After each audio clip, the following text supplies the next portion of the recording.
আসসালামু আলাইকুম। কেমন আছেন বন্ধুরা? আজকে মেট্রো রেল হয়ে আমি যাব ঢাকাতে। আপনাদেরকে দেখাতে চাই মেট্রো রেল হয়ে কীভাবে যেতে হয়।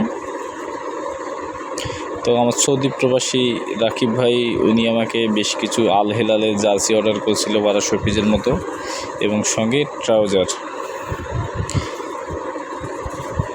তো মেট্রো রেলের কাছে আসলাম। স্টুডেন্টের কিছু পিক যারা এগুলো আর্টিস্ট করছে তারা। তো লিফট হয়ে মেট্রো রেলে উঠব। হ্যাঁ, উপরে উঠলাম। চারপাশটা অবশ্য অনেক সুন্দর, যদিও একটু সকাল সকাল ওই সময় লোকজন কম ছিল। আমি ভিতরে ঢুকলাম। হ্যাঁ, টিকিটটা আমার আগেই কাটা ছিল, এই জন্য আমি দেখাতে পারলাম না। হ্যাঁ, এই টিকিটটা ওই মেশিন আসে, ওখানে পাঞ্চ করতে হয়। পাঞ্চ করে তারপরে ভিতরে ঢুকতে হয়। তো আমাদের ট্রেন চলে আসছে। একটু তাড়াহুড়ো করেই উপরে আসলাম। মূলত ব্যবসায়িক কাজের জন্যই ওখানে যাওয়া। নারায়ণগঞ্জ যাইতেছি স্টিকার নিয়ে।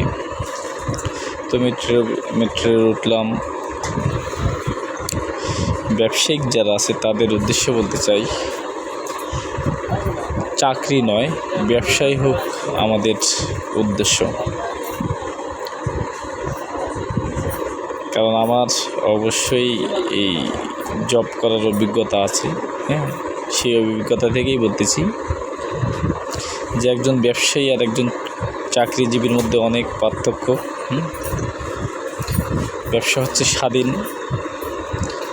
আপনাকে অবশ্যই লেগে থাকতে হবে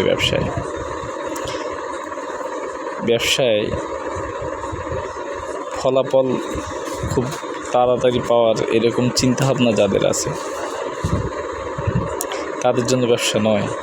আর অবশ্যই ধৈর্যের যে পরিচয়টা সেটা দিতে হবে। ধৈর্য যাদের আছে তাদের জন্যই ব্যবসা।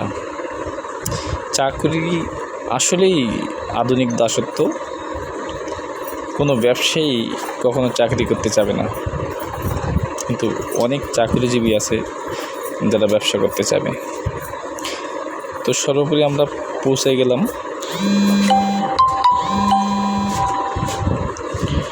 তো এখানে আপনার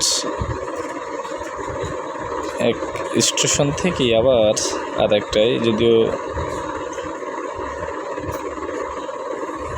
হ্যাঁ নামার প্ল্যান করলাম যে এখন না, আমি সচিবালয়ে নামব। আপনার উত্তর সেন্টার থেকে সচিবালয়, ওখান থেকেই নারায়ণগঞ্জ, এটা সুবিধা হবে আর কি। তো মেট্রো রেলের ভিতরেই আছি। মেট্রো রেলে আসলে অনেক লোক, এখানে সিট সংখ্যা খুবই কম। তো মেট্রো রেলটা আসলেই সুবিধাজনক আমাদের জন্য, অল্প সময় যাওয়া যায়। অবশেষে পৌঁছে গেলাম সচিবালয়ে। তো এখন এখান থেকে আমি আবার নিচে নামলাম। এই লাইনে দাঁড়িয়ে এখান থেকে বাইর হতে হবে। এই স্টিকারটা অবশেষে ভাইয়ের কাছে পৌঁছে গেলাম। হ্যাঁ, এই যে স্টিকার আছে এইটা দেওয়ার জন্য।